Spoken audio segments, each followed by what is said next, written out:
ప్రజాధనం దుర్వినియోగం కదా. అట్లాంటి కులవర్ధనలు ఎంతమంది ఉండుంటారు ఇంకా బయట, వాళ్ళపైన నిఘా పెట్టరా?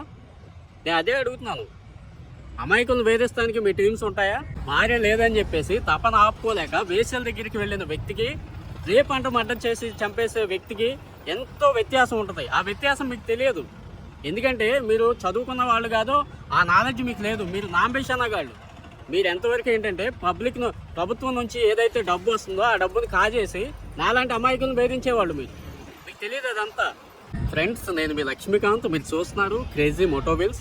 ఫ్రెండ్స్, ఇప్పుడు మనం మాట్లాడే సంఘటన మదనపల్లిలో ఒక 7 సంవత్సరాల పాపని కులవర్ధన్ అనే వ్యక్తి గంజాయి తాగి మా మత్తులో అమ్మాయిని పాడు చేసి ఒక నీళ్ళ డ్రమ్ములో పెట్టి 200 లీటర్లు నీళ్ళ డ్రమ్ములో పెట్టి చంపేశాడు. ఇది చాలా దారుణం అండి. అయితే ఈరోజు చూసుకున్నట్లయితే ప్రతి పోలీస్ స్టేషన్కి కూడా టీమ్స్ ఉన్నాయి. నాలాంటి వాళ్ళ మీద, నీలాంటి వాళ్ళ మీద నిఘా పెట్టి వేధిస్తున్నారు వీళ్ళు. ఈ టీమ్స్ కరెక్ట్గా వర్క్ అవుతున్నాయి అంటే వర్క్ అవ్వట్లేదు. ఎప్పుడో 7-8 సంవత్సరాల క్రితం భార్య దగ్గర రానివ్వట్లేదని డైవర్స్ అయినాయని చెప్పేసి 1-2 సార్లు వ్యభిచారుల దగ్గరికి వెళ్ళిన వాళ్ళని, ఇటువంటి వాళ్ళని పట్టుకొని వీళ్ళు వేధిస్తున్నారు. 7-8 సంవత్సరాల నుంచి నా చుట్టూ కూడా తిరుగుతున్నారు. కానీ ఉపయోగం ఏముందండి? నేర ప్రవృత్తి ఎవరికి ఉంటుందో, గంజాయి తాగి చట్టాలను లెక్క చేయకుండా మిస్బిహేవ్ చేస్తూ ఎవరైతే రెక్లెస్గా ఉంటారో వాళ్ళపైన కదా నిఘా పెట్టాలి.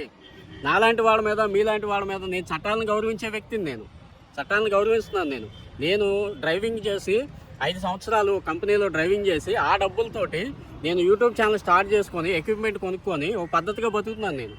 నాకు లాస్ వచ్చినా కూడా మళ్ళీ బండికి వచ్చేసి వ్యాన్ డ్రైవింగ్ చేసుకుంటా వ్లాగ్స్ చేసుకుంటున్నాను. మీకు తెలుసు కదా.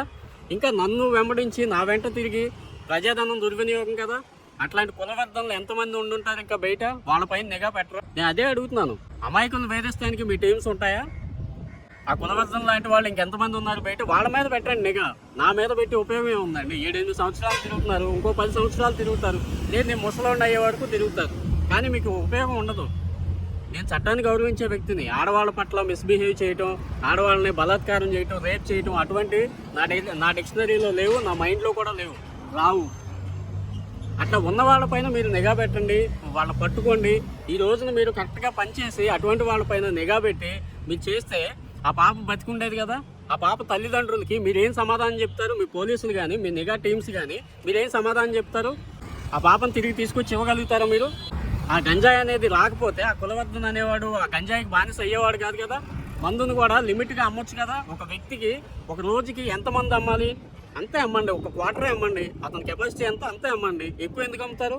నేను ఏ తప్పు చేయకపోయినా కూడా ఇరికించి మరీ తిరుగుతానికి అలవాటు పడ్డారు వీళ్ళు. నేను ఊటీ వెళ్తే ఊటీ, కొడైకెనాల్ వెళ్తే కొడైకెనాల్, డార్జిలింగ్ వెళ్తే డార్జిలింగ్. చక్కగా ఆ ప్రభుత్వం డబ్బులతోటి ఈ పెద్ద వాళ్ళు ఎవరైతే ఉన్నారో వాళ్ళని బతికిలాడుకొని ఆ కార్లు వేసుకొని వచ్చి ఎంజాయ్ చేసి వెళ్తున్నారు వీళ్ళు. ఇప్పుడు నేను కామాంధుడిని అయినప్పుడు ఎవరో ఒకరిని అక్రమ సంబంధం పెట్టుకుంటా కదా, ఎవరో ఒకరు ఆడవాళ్ళతోటి. అప్పుడు మీరు వచ్చిన బెడ్ మీదే పట్టుకోవచ్చు కదా. అటువంటిది ఏం జరగలేదు కదా. కానీ ఎక్కడన్నా వేసుల దగ్గరికి అన్నా వెళ్తాను కదా, అది కూడా లేదు కదా. అమాయకులను వేధించడం మానేసేయండి మీరు. ఫస్ట్ మీరు ఎవరిపైన నిఘా పెట్టాలో వాళ్ళపైన మీరు పెట్టండి. హిందూపూర్లో అత్తకోడళ్ళ మీద రేప్ జరిగింది. 3 వ్యక్తులు రేప్ చేశారు. ఆ 3 వ్యక్తుల్లో 2 పాత నేరస్తులు. ఆ పాత నేరస్తుల మీద ఎందుకు నిఘా లేదు? రీసెంట్గానే జరిగింది, అది కూడా 1 year బ్యాక్ జరిగింది. ఇంకా ఈ మధ్యలో చాలా జరిగింది. నేను అవన్నీ కూడా చెప్పట్లేదు. మీరు ఉండటం మంచిది, టీములు ఉండాలి, లేటెస్ట్ టెక్నాలజీ ఉండటం మంచిది. అది ఎవరి మీద వాడాలో వాళ్ళ మీద వాడాలి. అమాయకులు వేధించద్దు.